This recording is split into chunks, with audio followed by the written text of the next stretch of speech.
ગુજરાત રાજ્ય માર્ગ વાહન વ્યવહાર નિગમ આપણે નિગમને લગતી આઈએમપી નોટ્સમાંથી પ્રશ્નો પૂછાશે પરીક્ષામાં એ આપણે લાવ્યા છીએ આપણા વિડીયોમાં. તો વિડીયોને લાઇક, શેર અને સબસ્ક્રાઈબ કરી નાખો. તમારા મિત્રો સુધી માહિતી પહોંચાડો કે એમને પરીક્ષામાં ઉપયોગી થાય. તો આપણે ટાઈમ વધારે નહીં લઈએ. આમાં આઈએમપી ટોપિક આપણે લખેલા છે તે હું તમને આ વિડીયોના માધ્યમથી જણાવીશ. તો વિડીયો શરૂ કરીએ. નિગમ એના પડોશી રાજ્યો છે રાજસ્થાન, મધ્યપ્રદેશ અને મહારાષ્ટ્ર. કેન્દ્ર શાસિત પ્રદેશો છે દાદરા નગર હવેલી અને દીવ અને દમણ. મુસાફરની સુવિધા માટે પરિવહન સેવા પૂરી પાડતી સંસ્થા ગુજરાત રાજ્ય માર્ગ વાહન વ્યવહાર નિગમ એટલે કે GSRTCની બસો આ એના પડોશી રાજ્યોમાં જાય છે. તો કે કયા કયા? રાજસ્થાન, મધ્યપ્રદેશ અને મહારાષ્ટ્ર. કેન્દ્ર શાસિત પ્રદેશની વાત કરીએ તો દાદરા નગર હવેલી, દીવ અને દમણમાં પણ GSRTCની બસો જાય છે. GSRTCનું પૂરું નામ Gujarat state road transport corporation. નિગમની સ્થાપના 1 મે 1960માં કરવામાં આવી હતી. કેન્દ્ર સરકારના કાયદા રોડ ટ્રાન્સપોર્ટ કોર્પોરેશન એક્ટ 1950ની કલમ 3 હેઠળ કરવામાં આવ્યું. ગુજરાત રાજ્ય સરકારને કાયદાઓની જોગવાઈઓના અમલ કરવા માટે નિયમો ઘડવાની સત્તાઓ આપવામાં આવી. કલમ 44 અંતર્ગત ગુજરાત સરકાર ગુજરાત રાજ્ય રોડ ટ્રાન્સપોર્ટ કોર્પોરેશન નિયમો ઘડાયા. કઈ કલમ હેઠળ? તો કે 44મી કલમ હેઠળ.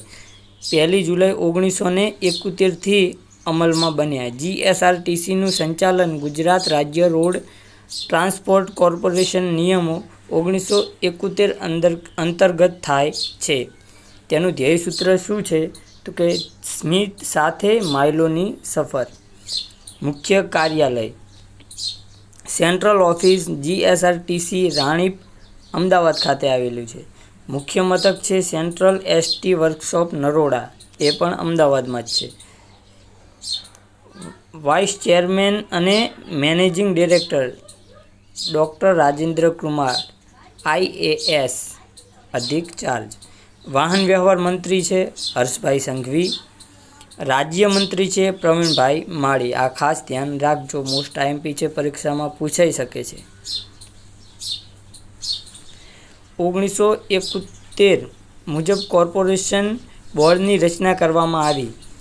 એક અધ્યક્ષ, 5 કરતાં ઓછા નહીં, 17થી વધારે નહીં.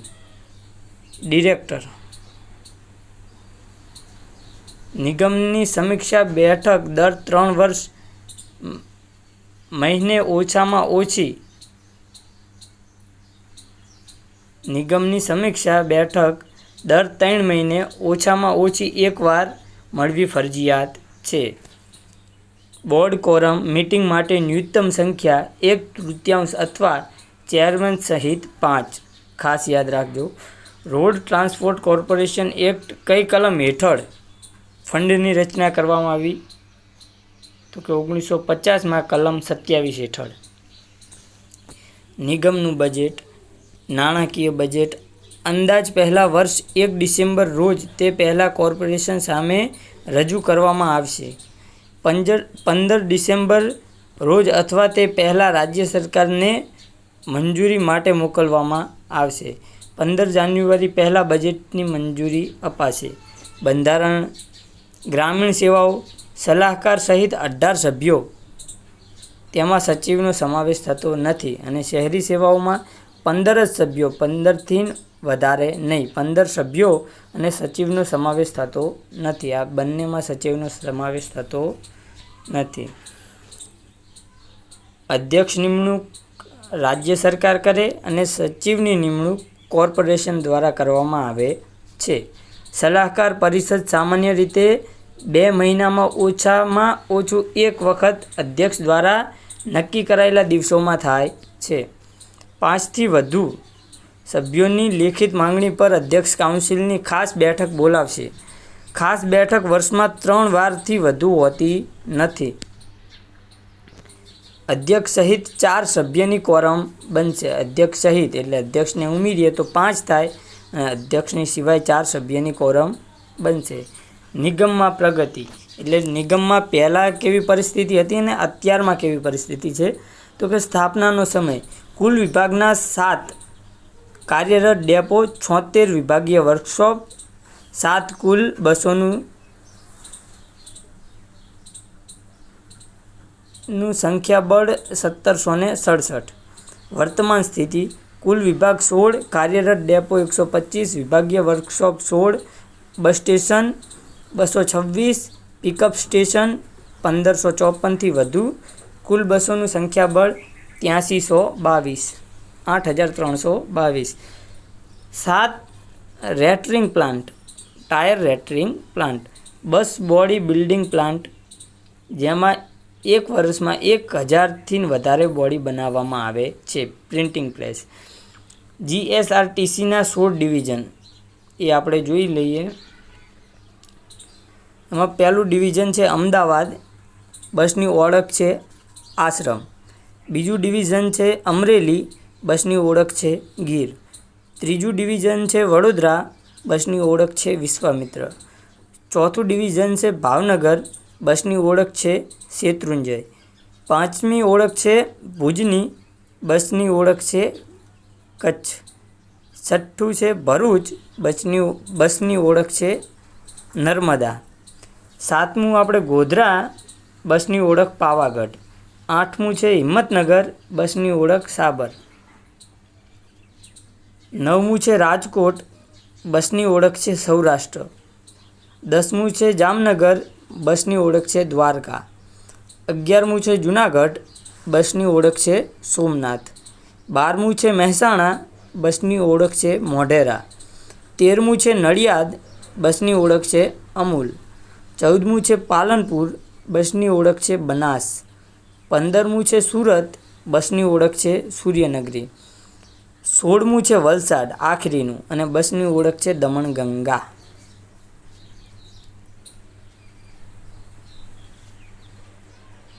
ઓકે મિત્રો, તો આ બસ ડિવિઝન અને બસની ઓળખ ખાસ ધ્યાનમાં લેજો, આમાંથી પ્રશ્નો પૂછાઈ શકે છે. કોન્ટ્રાક્ટ સેવાઓ. ખાસ પ્રસંગો માટે જનતાને કરારના આધારે બસો આપવામાં આવે છે, જેને કોન્ટ્રાક્ટ કેરેજ સિસ્ટમ કહેવાય છે. ત્રિસ્તરીય માળખું. સમગ્ર નેટવર્ક 125 ડેપો, વર્કશોપ 16, વિભાગીય વર્કશોપ 1, સેન્ટ્રલ વર્કશોપને આધારે કાર્ય કરે છે. ભૌગોલિક વ્યાપ. 98% ભૌગોલિક વિસ્તાર અને 99% જનસંખ્યા સુધી એસટી પોતાની સેવા પહોંચાડે છે. ખાસ યાદ રાખજો, આઈએમપી પોઈન્ટ છે. 58% ભૌગોલિક વિસ્તાર છે અને 99% જનસંખ્યા સુધી એસટી પોતાની સેવા પહોંચાડે છે. રાજકોટ ખાતે રાજ્યનું પ્રથમ સેટેલાઇટ બસ સ્ટેશન કાર્યરત છે. મહેસાણા ડિવિઝન સતત બીજા વર્ષ 5.61 કિમી લીટર એવરેજ જાળવવામાં પ્રથમ નંબરે રહ્યું છે. પ્રદૂષણ મુક્ત ડેપો કહે તો ગાંધીનગરમાં આવેલો છે. બજેટ. વાહન વ્યવહાર વિભાગ માટે 4314 કરોડની જોગવાઈ, 1286 કરોડ ખર્ચ, 2963 નવી બસો મંજૂર કરાઈ છે. એશિયાનું સૌથી મોટું વર્કશોપ અમદાવાદના નરોડા ખાતે આવેલું છે.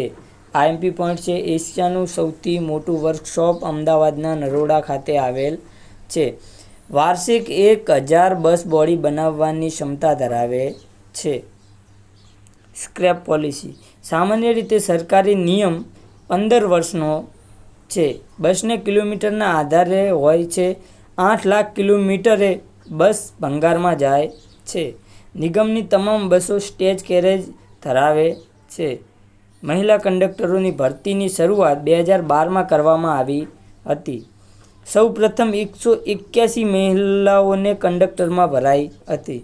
જૂની ભંગાર બસોમાંથી હરતા ફરતા મોબાઈલ શૌચાલયો બનાવવામાં આવે છે. આપણે આ વિડીયોમાં આઈએમપી પોઈન્ટ જ લીધા છે. RTO codes. તો આ મિત્રો તમારે જોઈ લેવાનું છે. આરટીઓને code GJ1 Ahmedabad, GJ2 Mehsana, GJ3 Rajkot, GJ4 Bhavnagar, GJ5 Surat, GJ6 Vadodara, GJ7 Kheda, GJ8 Banaskantha, GJ9 Sabarkantha, GJ10 Jamnagar, GJ11 Junagadh, GJ12 Kutch,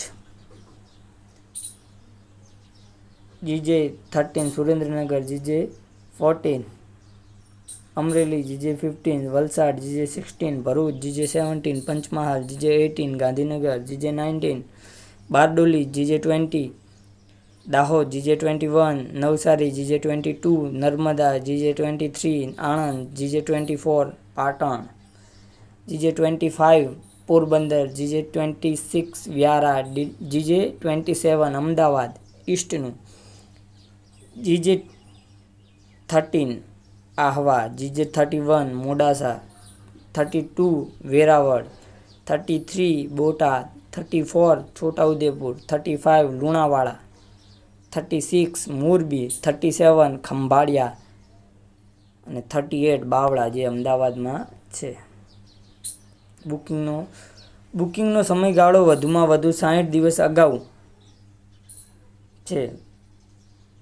એક વપરાશકર્તા 6 સીટ બુકિંગ કરાવી શકે છે, તેનાથી વધારે બુકિંગ કરાવી શકતો નથી.